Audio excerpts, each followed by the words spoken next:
Vamos a hablar de uno de los factores que se tienen en cuenta cuando analizamos vino. Es una sensación táctil que tenemos en la boca. Efectivamente, estamos hablando del cuerpo del vino.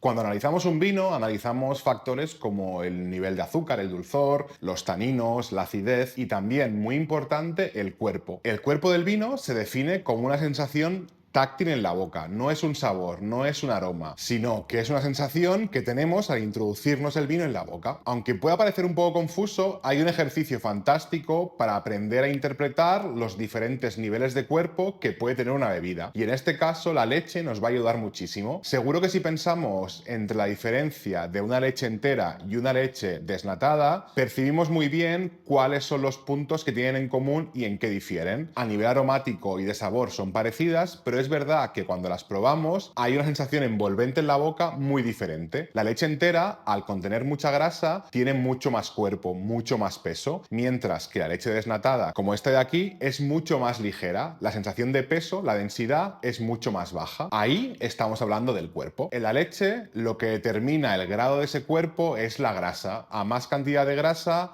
más cuerpo tendrá la leche. Sin embargo, en el vino son muchos los factores que acaban componiendo ese cuerpo y son los que vamos a ver hoy. Tenemos tres clasificaciones cuando hablamos del cuerpo: cuerpo ligero, cuerpo medio o mucho cuerpo. El primero de los cuatro factores que vamos a ver cómo interactúan con este cuerpo es el alcohol. El alcohol tiene una textura grasa, aceitosa, y esto hace que el cuerpo sea distinto. Podemos asumir que cuanto más alcohol tenga un vino, mayor será el cuerpo. Es decir, aquellos vinos que estén alrededor de los 8, 9, 10 grados tendrán un cuerpo ligero, aquellos que estén entre los 10, 11, 12 un cuerpo medio, y a partir de los 13 grados estaremos hablando de un vino con mucho cuerpo. El segundo de los factores va a ser el extracto seco. Todas las bebidas tienen extracto seco, es decir, si evaporamos todo el líquido, los componentes que hay ahí disueltos se consideran el conjunto de extractos secos. Por ejemplo, en el vino podemos hablar de azúcares, de taninos, de polisacáridos, de minerales. A mayor cantidad de este extracto seco, el cuerpo del vino cambiará, porque tendrá más volumen, tendrá más densidad. El tercero de los factores son los taninos. Los taninos, tan conocidos en el mundo del vino, son aquellas sustancias que encontramos principalmente en la piel y semillas de la uva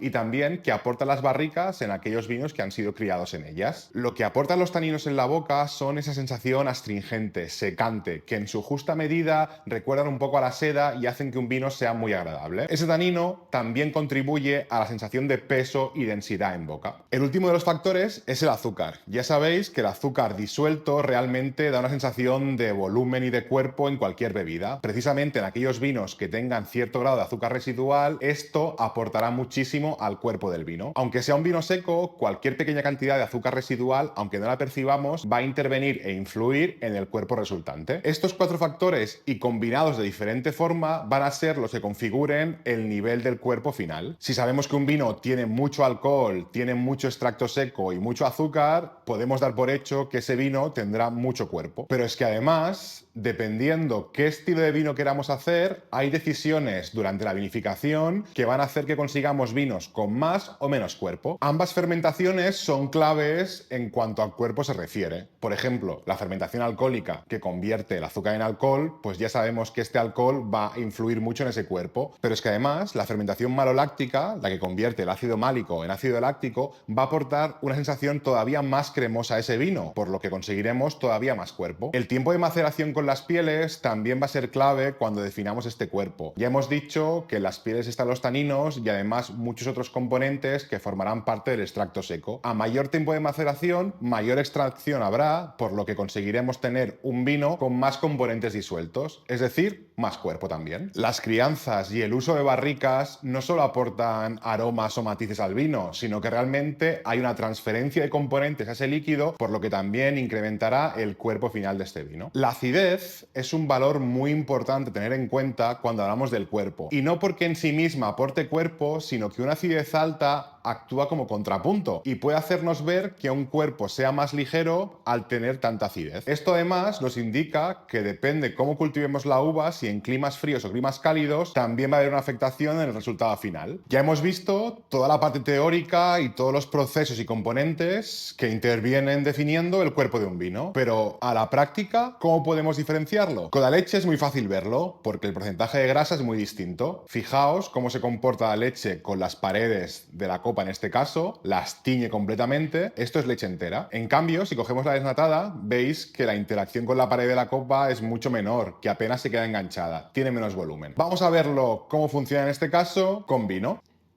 Ahora que tenemos vino, vamos a ver cómo apreciamos esta diferencia en ambas copas. En este caso tenemos un vino tinto joven de 13 grados de alcohol y en el otro hemos puesto un vino dulce, con bastante azúcar residual. Esto nos va a permitir ver la diferencia muy claramente. A nivel visual, una información que nos va a ser muy útil son las piernas del vino, o como decíamos antes con la leche, cómo interactúa este vino con las paredes de la copa. Al agitarlo, vamos a ver que hay parte del vino que se queda pegado a la pared y poco a poco va a ir descendiendo. Si esta gota o esta pierna que se le llama cae muy lentamente y es más o menos ancha, nos indica que tiene un cuerpo alto, que tiene cierta densidad. En cambio, si la gota cae muy rápidamente, apenas definida y es muy ligera, el cuerpo será bajo. Veremos que con el vino dulce esta lágrima, esta pierna es más densa, cae más lentamente. Nos denotará que el cuerpo probablemente sea mucho mayor. Pero la prueba definitiva es probarlo y una vez en la boca podremos ver realmente si esta sensación de peso, esa sensación densa, es más o menos pronunciada. Recordad que un truco infalible es recordaros de la leche entera, la semidesnatada y la desnatada. Aquellos vinos que os recuerden más en textura la leche entera, estaremos hablando de mucho cuerpo, la semidesnatada de cuerpos medios y la desnatada ligeros. Aunque hemos visto que muchas veces los componentes que hay en el vino o el método de elaboración influyen mucho en el cuerpo, es verdad que hay variedades que de forma natural ya dan lugar a vinos con más o menos cuerpo. Un ejemplo clásico es la uva Chardonnay. La uva Chardonnay tanto la podemos encontrar en versiones de vinos con cuerpos muy ligeros o en cambio si la ponemos en barrica veremos que esa misma uva desarrolla muchos componentes que hacen que se convierta en un vino con mucho cuerpo. Otra variedad blanca que realmente da lugar a vinos con mucho cuerpo es la uva Viognier. Si hablamos de vinos tintos, uvas como la Cabernet Sauvignon o la Syrah van a dar lugar a vinos con mucho cuerpo y otras variedades como puede ser la Pinot Noir, que tiene una piel más fina y menos componentes, nos va a dar vinos pues con cuerpo más ligero. Siempre que hagamos una cata de vino, uno de los factores más representativos y que debemos analizar va a ser el cuerpo del vino. Como conclusión, el cuerpo del vino va a darnos información de la estructura y del peso que tiene ese vino. Además, va muy bien cuando pensamos en maridajes, pues esa textura puede ayudarnos a pensar en platos que puedan ser afines. Si te ha gustado el contenido, puedes darnos like y si quieres animarnos a que sigamos haciendo vídeos como este, puedes suscribirte pinchando aquí.